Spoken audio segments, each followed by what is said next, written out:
Kiai Haji Abdullah Satori, pendiri Pondok Pesantren Dar Al-Tauhid Arjawinangun, Cirebon, Jawa Barat.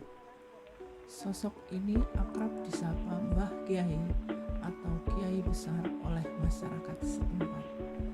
Hal ini menandakan besarnya penghormatan yang mereka berikan kepada beliau, khususnya bagi warga Nahdliyin. Ulama tersebut juga dikenang sebagai salah satu murid kesayangan Hadratus Syekh Hasyim Asy'ari.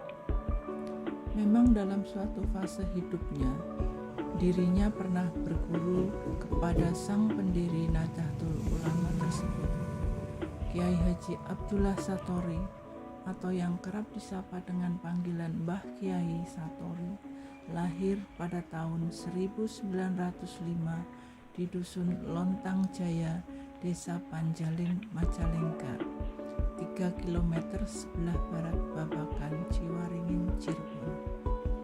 Ayahnya, Kiai Haji Samawi, merupakan seorang penghulu yang berpengaruh.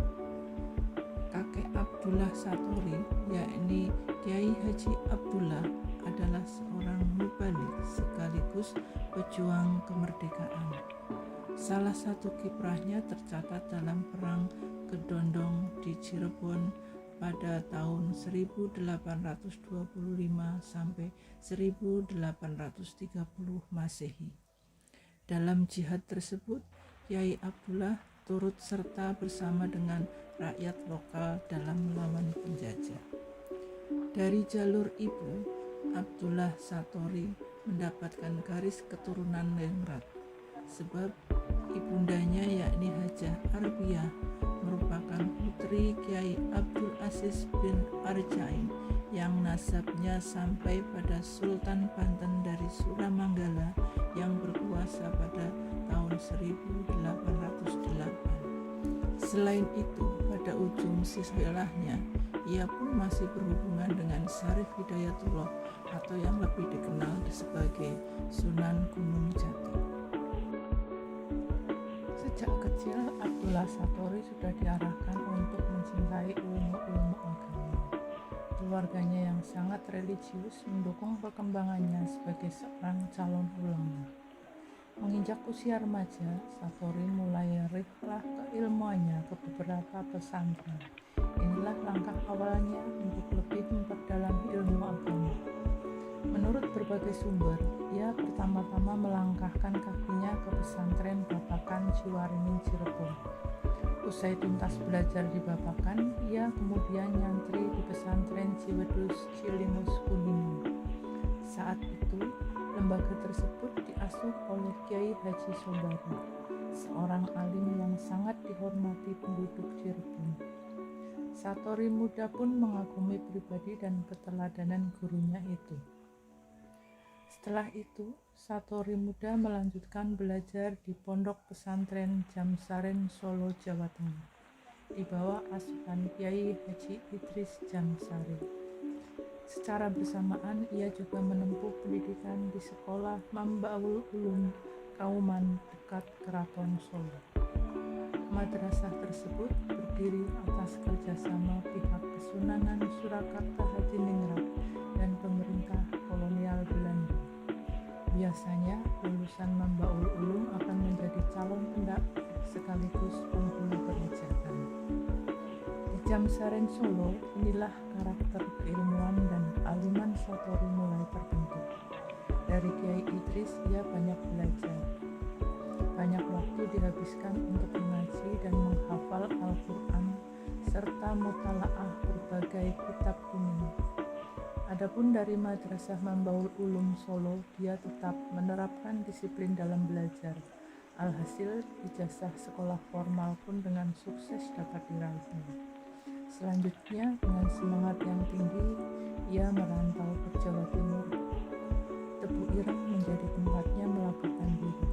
Remaja ini memutuskan untuk menjadi santri Pondok Pesantren Tebu Ireng yang diasuh Mbah Hasyim Asy'ari. Di sanalah anak pendiri pesantren Dar Al-Tauhid Cirebon ini memiliki kesempatan untuk belajar langsung kepada sang perintis NU.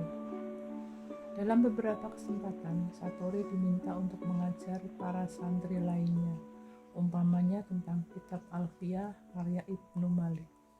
Di antara murid-muridnya kala itu ialah Muhammad Ilyas, yang pernah menjadi Menteri Agama RI pada zaman Orde Lama.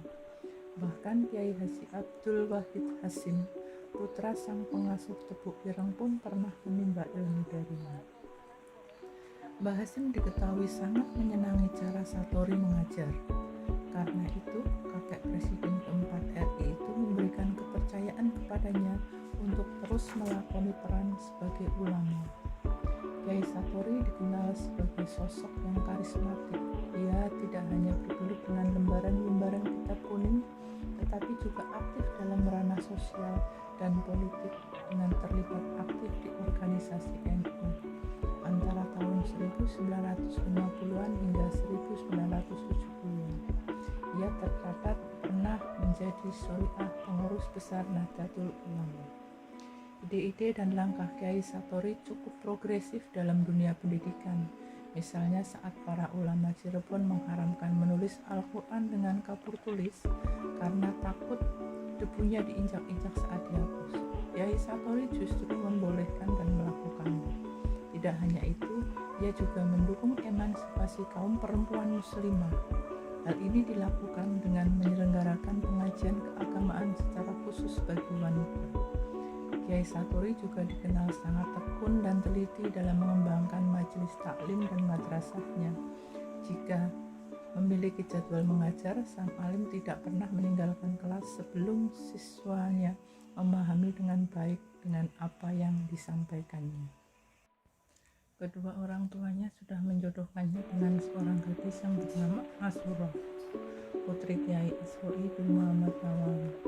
Pernikahan antara Satori dengan Masurah berlangsung pada tahun 1927. Selanjutnya, untuk beberapa lama Kiai Satori menetap di Kali Tengah, Barat Cirebon.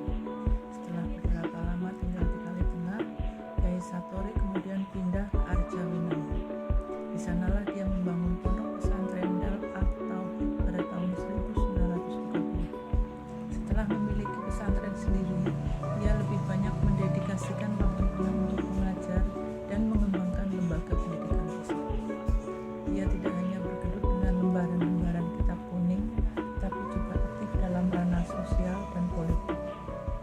Salah satu hobinya ialah mengunjungi rumah-rumah warga setempat. Itu dilakukannya terutama setiap ba'da sholat Jumat. Setiap menjumpai adanya pintu rumah warga yang terbuka, ia tanpa sungkan mengetuk pintu dan mengucapkan salam.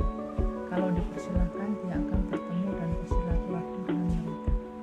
Apa yang dilakukannya memang terlihat sepele, tapi dengan demikian, Kiai Satori dapat merasakan langsung persoalan dan apa yang dirasakan masyarakat sekitarnya, sehingga dakwah Islam yang dilakukannya melalui jalur pesantren dapat terasa lebih mengakar. Dalam hubungan antar etnis dan agama yang berbeda, Kiai Satori bukan hanya menghormati dan menghargai perbedaan yang ada, tetapi juga aktif menciptakan lingkungan bersama secara damai.